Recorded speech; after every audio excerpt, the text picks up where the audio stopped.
Sanctuary is a promise. You'll hear Anna say this in the episode. What a simple and yet incredibly profound and beautiful statement. It is a promise that the residents of the sanctuary will always be cared for, that they can live safely and freely, and, most importantly, owe the sanctuary and its employees, donors, visitors, nothing. I am so moved by this. Most of us, those not raised vegan from birth anyway, are taught from an early age about the ways the world around us and its inhabitants serve us, make our lives easier or better, or even just how we can use them. This meaningful shift in perspective is often the result of going vegan, or our catalyst to do so. When we see our fellow earthlings as beings in and of themselves, separate from and apart from our own, what a difference this makes on how we show up in the world.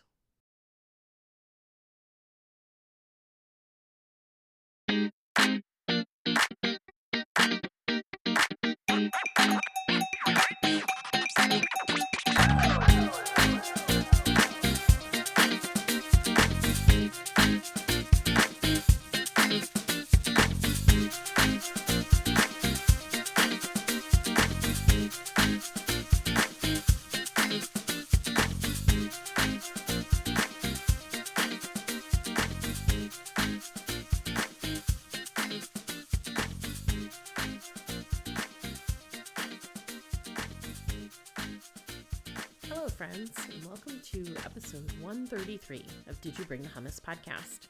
I'm Kimberly, your host, and I am super excited to be here with you today. Did You Bring the Hummus is a podcast for all things vegan. Before we get started, I have one very important question for you. Did you bring the hummus? My guest, Anna Balser, currently serves as the programs manager at Woodstock Farm Sanctuary in the Hudson Valley, New York. She holds an MS in Anthrozoology from Canisius College, where she primarily focused her studies on sanctuary regulation, public policy, and animal ethics. She loves helping people question their assumptions about veganism and think more deeply about their relationship with other species. In her free time, she enjoys experimental vegan baking and eating, road trips, and puzzles. Today's episode speaks to the power of sanctuary, why it matters, how you can be part of it, and ultimately, how sanctuary doesn't just change the lives of the residents, but ours too. Hey, Anna, welcome. Hi, thanks for having me. Thanks for joining me. It's been like months, not really months, but it feels like it. The time is like both short and long, I guess, these days. And so I'm glad that we're finally able to connect and be here and chat about all things sanctuary. Me too. Yeah. Before we get to that, though, first question I ask everybody on Did You Bring the Hummus is to share your vegan journey. All right, my vegan journey. Well, I guess it was kind of a long and winding road. But to start, I guess like pre-vegan, I guess I didn't grow up in a very like meat-centric household, and so when I was pretty young, like in elementary school at some point, I was like, I'm a vegetarian now. My dad is a pescatarian and has been for a very, very long time. So that was kind of the vibe of my house growing up. So when I made that declaration, everyone was like, okay, that's fine. And so I went along in that way for a while and had some, I call them my lost years of like in my like late teens, early 20s before I went back to being a vegetarian and kept on trucking along there. And then in my mid 20s, I was working at a dog shelter and I started, I guess it was kind of my first time thinking about speciesism. I didn't know that term at the time, but I just started seeing my coworkers there at the shelter, like eating animals inside the dog shelter and just feeling so weird about it. Mm-hmm. And it really just started to bother me. And I had another coworker who was vegan. She was the first vegan person that I had ever like knowingly interacted with, which seems kind of wild now, with all of the great vegan people in my life. But yeah, at the time I didn't have anyone kind of representing veganism to me. And then I had this coworker, and she was like, well, if you think it's weird that people are eating pigs in the dog shelter, like, let me tell you about everything else. And I was like, okay, so that kind of planted the seed for me. And then kind of at the same time as I was thinking about all of that stuff, I started grad school studying anthrozoology, and it was like basically immediately upon being in that environment, I was like, oh, geez, I gotta get it together. And so, yeah, I guess I kind of feel like I stopped eating animals and dairy and eggs and everything, but I think it still took a little while like for the values to like really, really sink in. So I was kind of like, I was walking the walk, but it wasn't until I really learned more about the dairy industry and specifically learned about like the treatment of the mother cows and how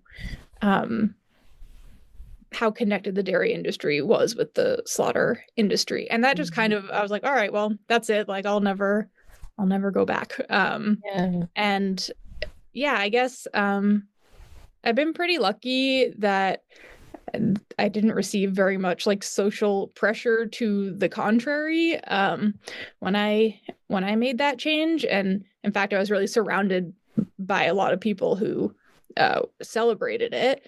And so yeah, I would say not the most eventful journey, but it's mine. And as time goes on,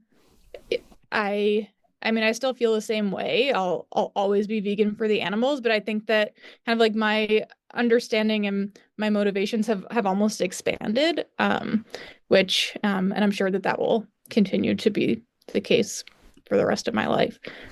Yeah, we're always learning, right? Because I think people who make a decision like we have to go vegan and be vegan and live that life, I feel like most of us are like lifelong learners and questioners. And we always want to understand the thing and really like dig into it. So it only seems to deepen the vegan experience, right? Yeah, 100%. And like while I was learning more about veganism, it really just kind of got to the point where the more information I took in, like the stronger my conviction was. And like I don't even know what information could come to me that would ever change my mind, but I do still really love learning about all the different aspects of veganism and how it intersects with other social justice movements and everything like that. And yeah, it's definitely a lifelong process of learning and growing. Yeah, for sure. I'm just making a quick note so I don't forget about something I want to ask you after I go back to something else you said. When you mentioned about being at the shelter and seeing people who are eating animals, it made me think of this book that I'm listening to right now called An Immense World. Oh, and yeah, and I'm only like 2.5 hours into the 14 hours of the audiobook. And it is incredible. It's so fascinating. I'm about like a third of the way into the like eyes, talking about vision and stuff. And so I finished the chapter on scent. And I'm listening to this book, and the author reads it. And I start thinking, because I Googled the guy immediately, like 20 minutes into the book, and he's not vegan. I've heard that. It's like, how do you have this depth of understanding it's mind-blowing. It's mind-blowing. Like, for someone to have such a profound understanding of how every individual on the planet is experiencing life in their own way, and just how interesting that is. And I love thinking about that. I don't understand how you could like really know that the way that the author does and be like, I want to take that from somebody. Right. And that's okay to do, like Yeah. to end that individual experience. Yeah.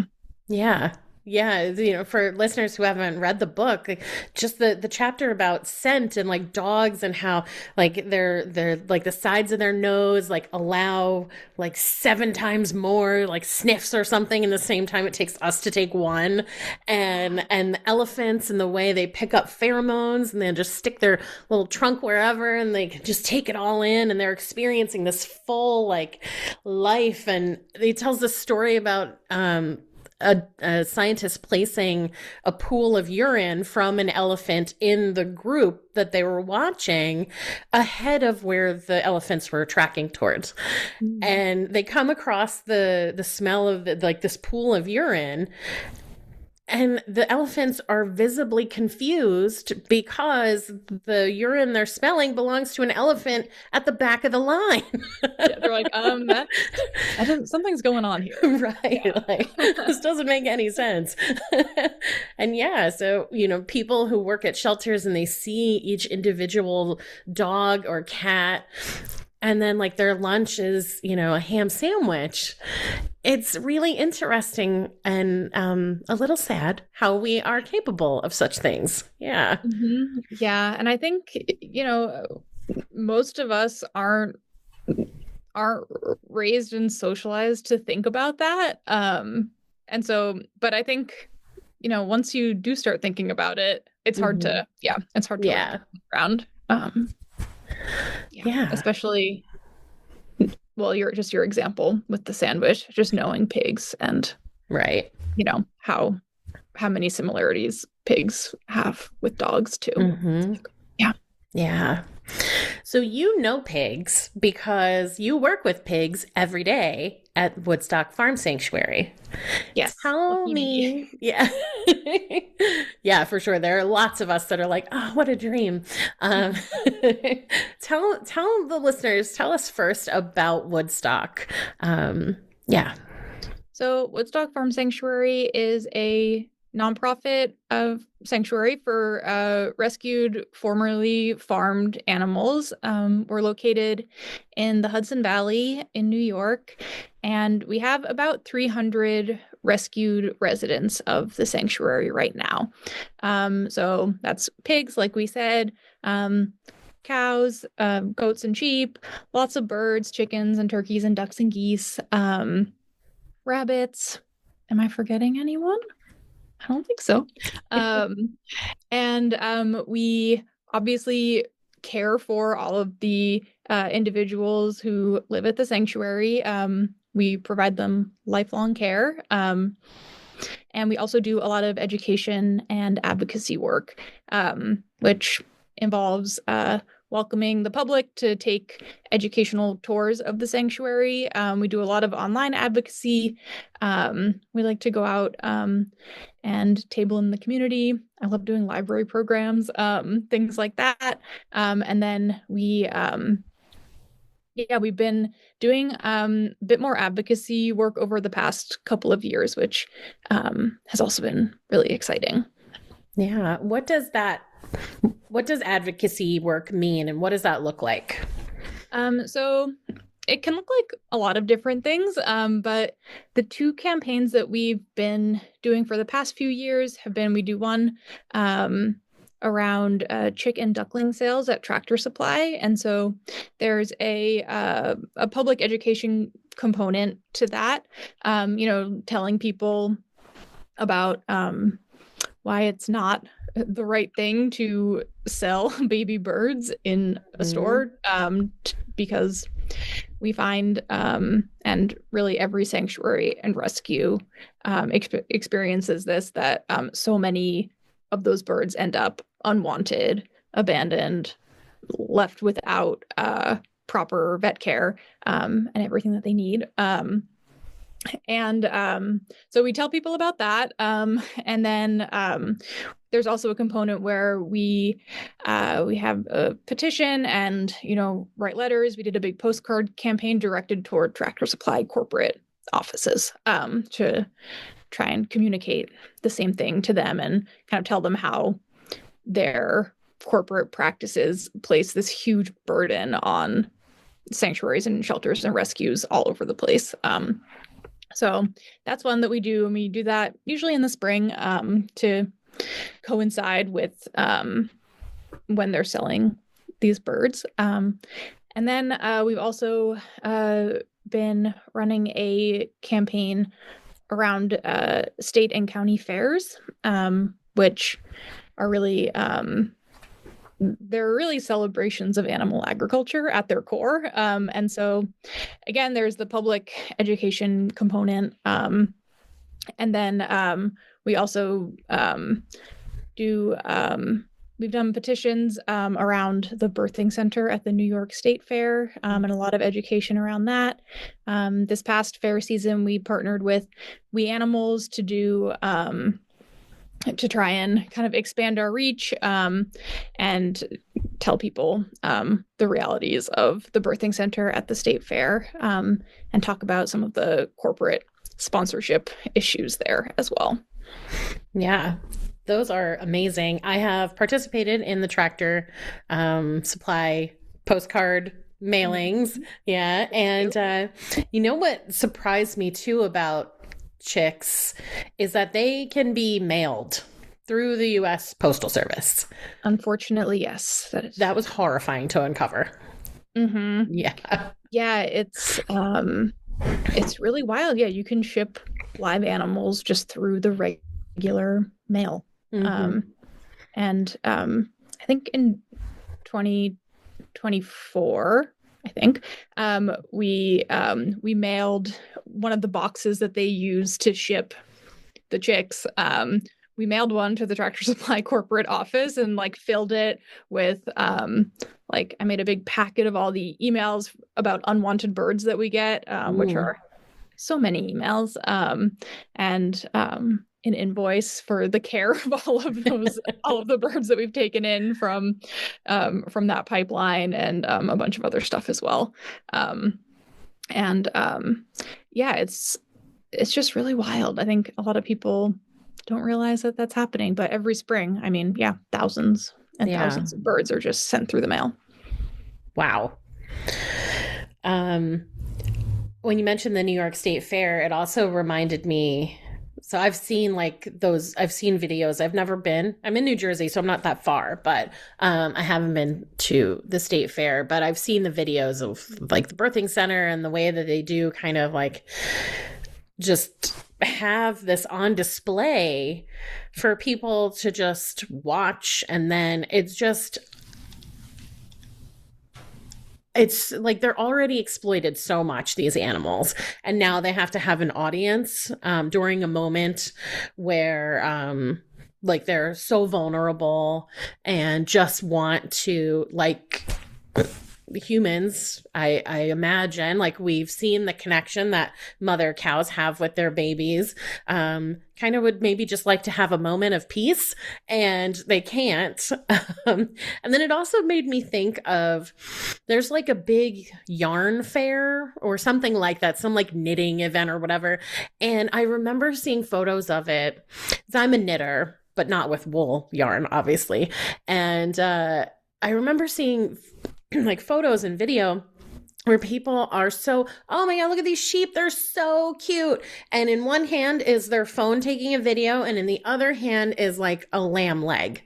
Yep. Yeah. And just right in front of the sheep, they're chowing on their baby. Yeah. It's mind blowing. Yeah. The sheep and wool festival it's pretty close to where we are at the sanctuary. It's across the river, but it's a huge event. Tens of thousands of people go every year. It's the place to go for knitters. And so we do try and do, it's a smaller campaign, but we do try and do education around the time of that event.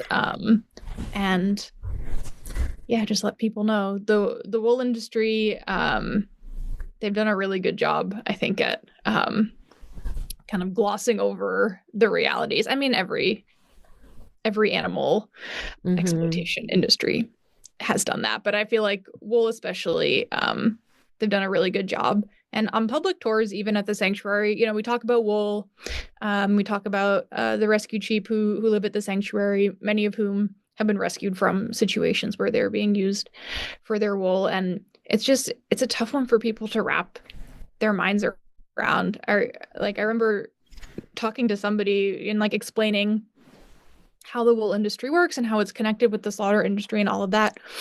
And she looked at me and she said, "But knitters are good people." I was like, that's an interesting takeaway. And I think it can be tough to separate that, very cozy hobby. I crochet, so I understand a little bit, but yeah, it's an interesting one. I feel like people connect to wool in a different way. Yeah, it's romanticized, right? Like you were saying, cozy. People think about cozy socks and cozy blankets. Why are we not talking about how itchy? All I remember about the one wool sweater I had when I was a teenager is that it was so itchy. Yeah, it's not. And I guess being at the sanctuary where, we're outside all year round, it's you don't need that to be warm. You really don't. There are other ways for sure. Yeah. So let's talk about the sanctuary. So we've heard about the work that you're doing, and in order to maintain the lives in all of their nests, right? Their pigness, their chickenness, their cowness, you need money. How do you pay for their food and their vet bills and stuff? So I'd like to ask you two questions around that. First, for people who are listening who could be big donors, because I'm hoping that we've got some people like that for you and for me. You never know, sponsor the podcast, right? But for someone who's a big donor, what is the most meaningful thing that they can do for a sanctuary like yours or another one that's local to them? I think in general, probably every nonprofit would say this, but unrestricted funding. I think that a lot of the time people want to donate to a very specific project or building a new building, and of course that is so helpful, and we always appreciate that. But I think in a sanctuary environment where, especially where we are, it's an old property, the infrastructure is old, things are always breaking. It's it's nice to be able to address those things and kind of make upgrades as they need to happen, to not have to worry if we have to take somebody to the hospital and the bill is astronomical, to not have to worry about how we're going to pay for that. But yeah, it's always something. And, of course we have sort of a list of things that we would love to get funded in different programs, different upgrades and everything like that. And I think also, again, probably every sanctuary runs into this, is that a lot of people really they'll donate if there's an emergency, and they feel like it's urgent right now.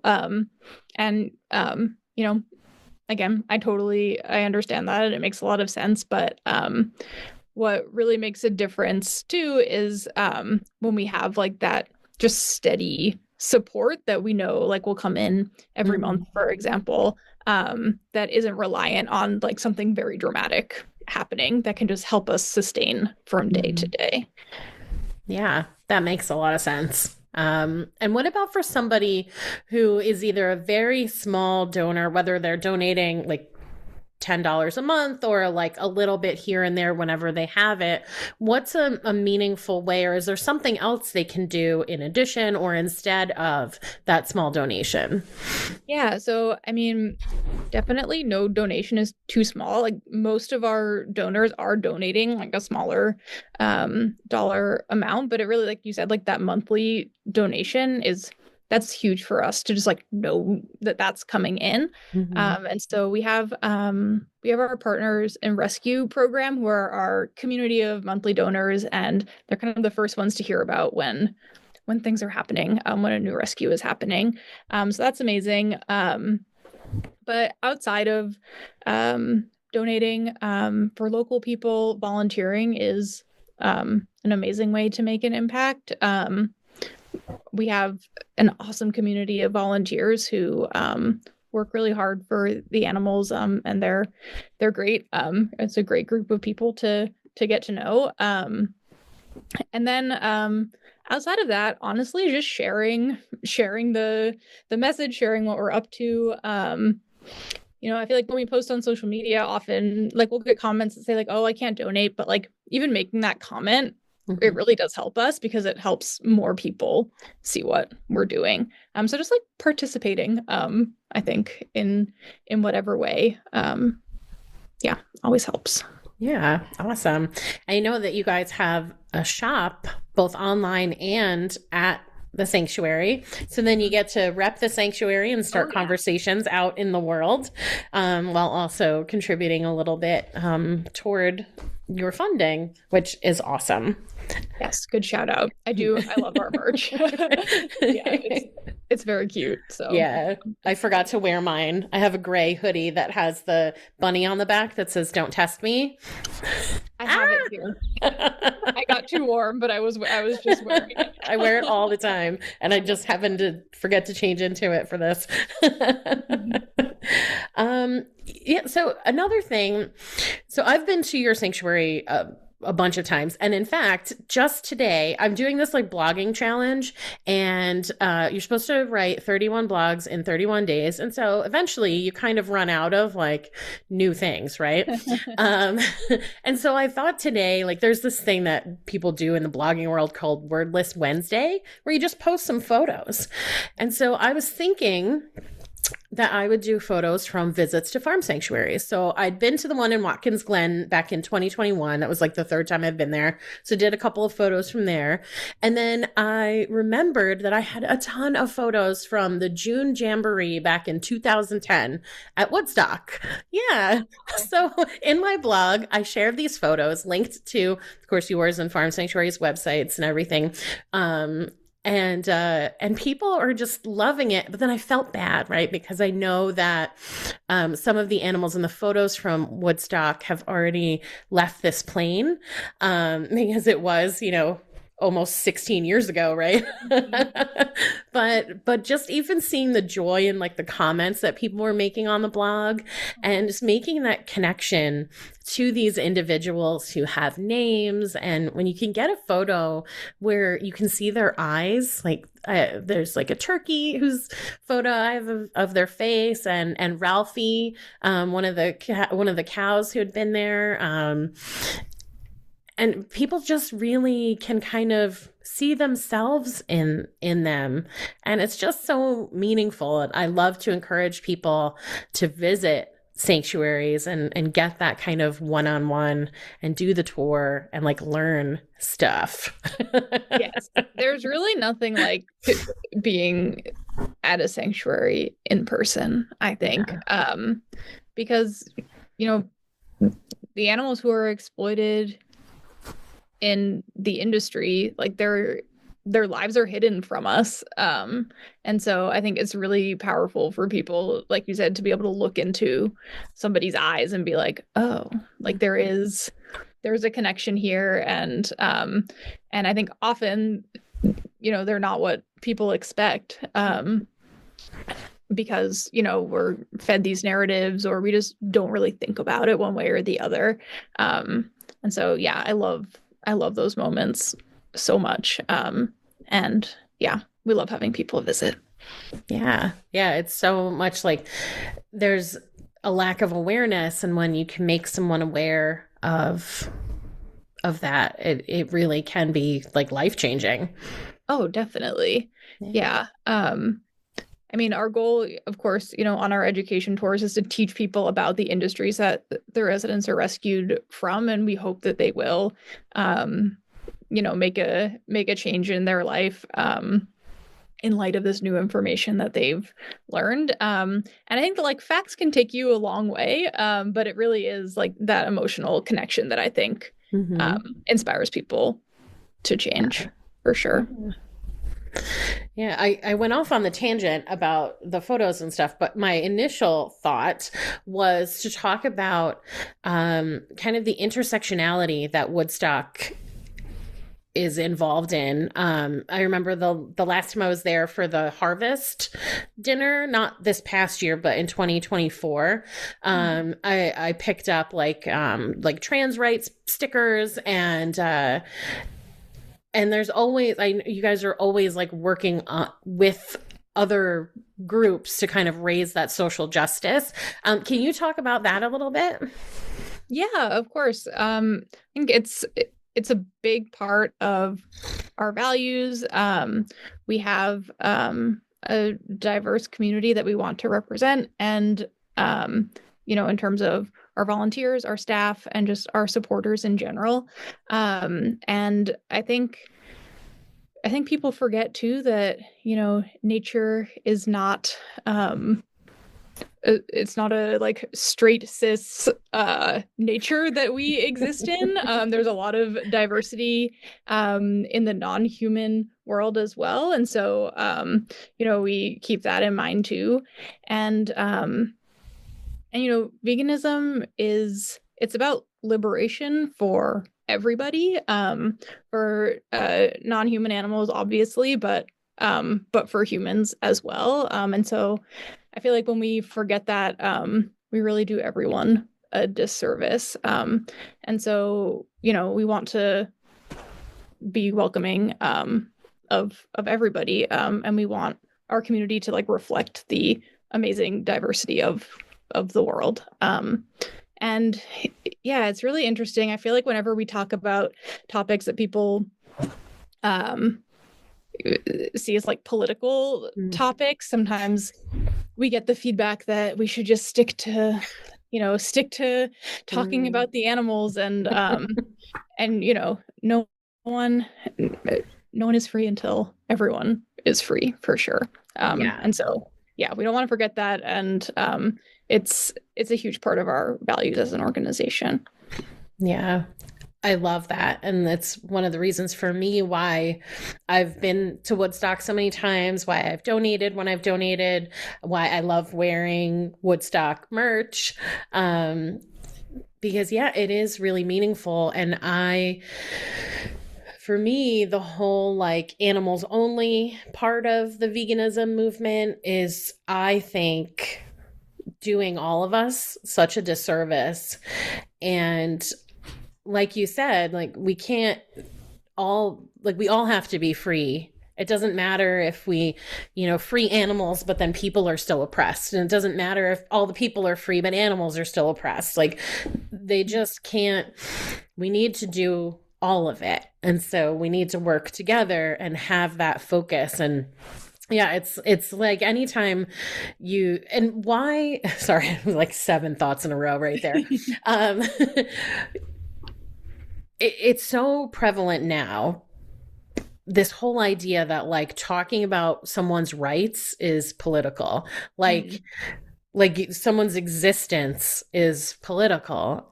And it's so frustrating and dangerous and scary that this idea like, oh, don't get political, just stick to the animals. Or, when some people just want me to talk about like food, but like, food is a big part of veganism. We all eat multiple times a day. We have to eat something. Sure, I get it. But like, I'm not interested in giving you recipes and like doing tons of cooking videos. Like, that's not what I'm here for. Other people are here for that. Great. But that's not me.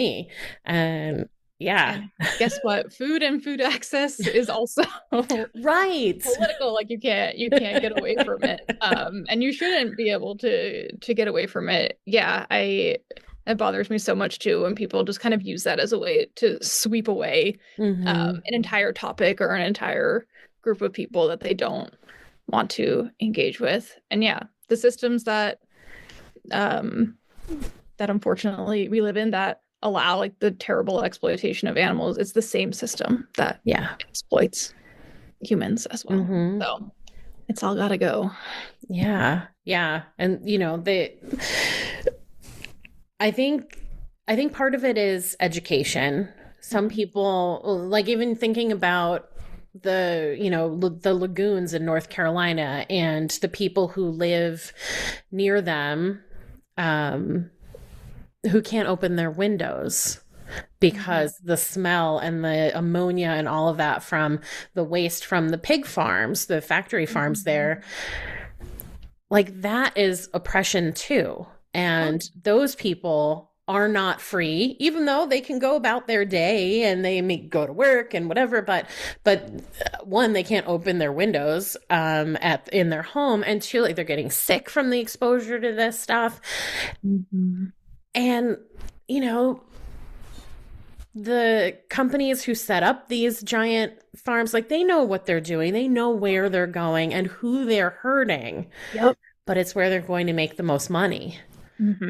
Yeah. And it's, in places where they know that people don't have the power to fight back against them in a meaningful way for the most part. So yeah, definitely, very purposeful and evil, honestly. Yeah. Yeah. And like in cities too, where there's like food apartheid, and there is so much of just like holding people back, oppressing them. The animals are obviously oppressed, and it becomes like this cycle. And yeah. So this whole like animals only, it's not good. It's not the way forward, and it's not the way to make a meaningful change. Right. Yeah. And I think it's really like off-putting if you know anything about human nature, right? Being screamed at that you're an asshole and a monster is not going to make somebody change. They're more likely to shut down and then go, have you ever met a vegan before? They're the fucking worst. Like, Very true. It's very true. Although I think some people, when they hear a vegan talk, and they just perceive it as yelling no matter what. So sometimes it feels like you can't win. But no, it's true. It's like we have to think a little bigger, for sure. Yeah. Well, it's stuff like having these types of conversations, tours at the sanctuary, the advocacy you're doing in the locally and then online. We just got to keep going. And I just on Monday morning with my co-host Jen, so you were on that Vegan Morning show a couple months ago, we talked with Victoria Moran on Monday, and she's been vegan for like 40 plus years. So she's seen the movement changing and growing, and she said, like, you have to remember, because all the articles coming out saying, oh, veganism's dead and nobody's doing it anymore, and everybody who went vegan isn't vegan anymore. Even took like quotes from Issa Chandra Moskowitz out of context, and like, so it's like a whole thing. But Victoria was like, we have to remember that even when it feels like we're sliding back, like, we have to keep going, because that's the only way it's ever going to change. Yep. Yeah. Yep. No, it's true. And wow, 40 years. I mean, that's amazing perspective to have, to be able to see that big picture. Yeah, I know. I'm thinking about like when I'm in my 70s looking back, like, I hope that I'm looking back and going like, wow, look at how far we've come, and we're not using animals anymore. Maybe we're close to that vegan world that we're all hopeful for. I hope so much. We'll keep working for it, for sure. Yeah. So I just have one more question before I get to my final question. Really more about just really driving home this idea of like sanctuaries and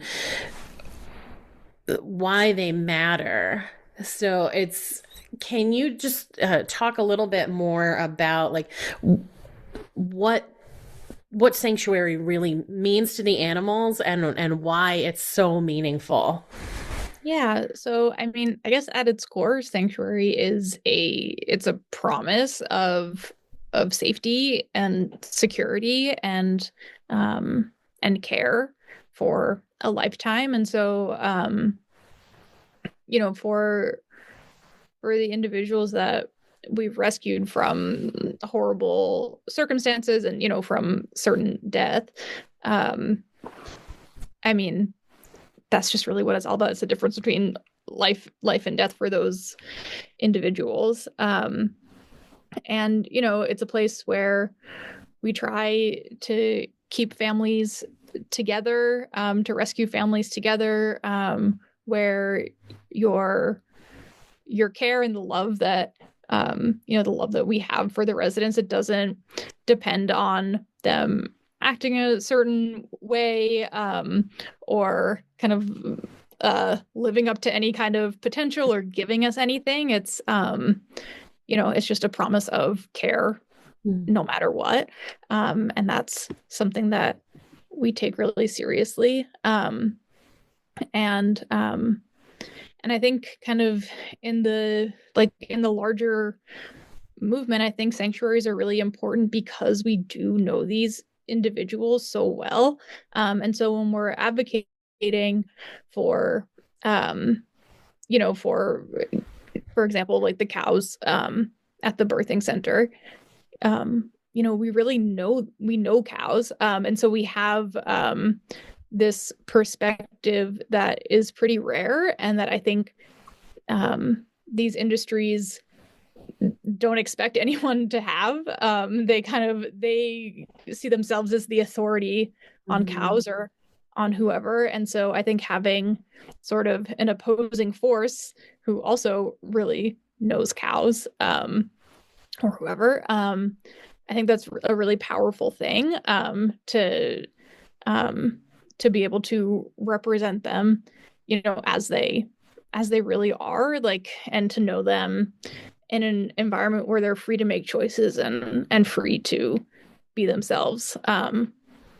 And it's always really special to see when someone new comes to the sanctuary, if they're coming from a place where they haven't had choices and kind of every moment of their lives has been dictated by somebody else.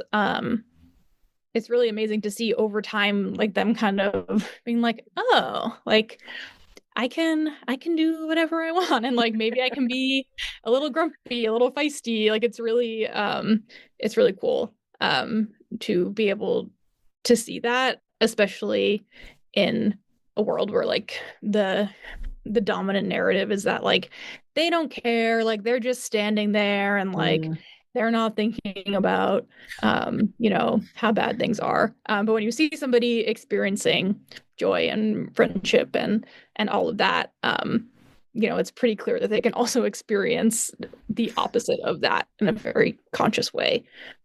So that was also kind of a tangent. Hopefully I answered your question. Yeah, you did, for sure.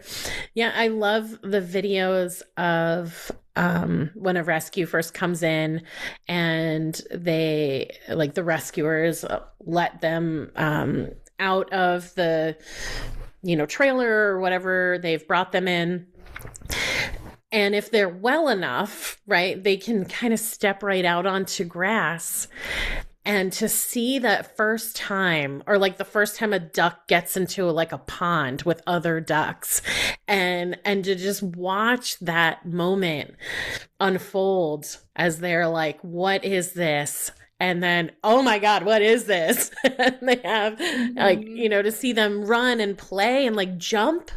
It's so incredible when they're like, oh, this is good. And then they like jump and it brings me, I'm getting goosebumps just thinking about it. It just brings me so much joy. Me too. Yeah, it's so special. And also seeing like the residents who have been at the sanctuary for a while, like welcoming in the new person, and kind of being like, it's all good here. Like it's gonna be okay. Yeah, Yeah. it's incredible. Yeah. Oh, so beautiful. Yeah. So everybody, if you don't already follow Woodstock on all of the socials, please do. Certainly all the links will be in the show notes. But Anna, I've got one more question for you. All right. How does hummus show up in your life? Well, I gave this some thought because my immediate answer is I don't know that hummus shows up in my life that much. But then I thought about it more. Um, and hummus is like reliably the thing that if I forgot that I was supposed to bring a snack somewhere that I'm going, it's always going to be hummus. Hummus Yeah. is always there for me in that regard. I think hummus and I would be closer friends if I owned a food processor and I could make my own hummus. But yeah, hummus is always there for me in that way. If someone's coming over unexpectedly, it's probably going to be hummus and a carrot for the most part. So yeah, hopefully my friends all like hummus and carrots because that's what you're going to get. Right. And yeah, I really do appreciate like a homemade hummus. I'm just not able to do that myself at this time in my life. Well, maybe one day, and then you can have so much fun making all different flavors and yeah. But now you get to try out all the different brands.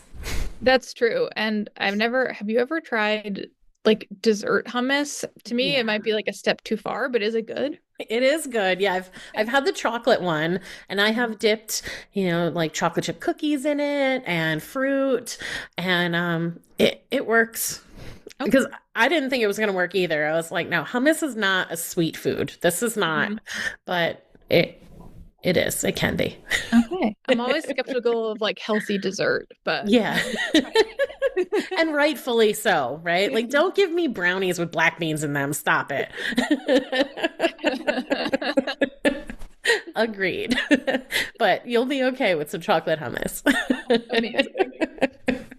Anna, thank you so much for this conversation. I know that my listeners will have learned so much about Sanctuary and Woodstock specifically. And, hopefully they'll come out and visit. You guys have when does your season start for visiting?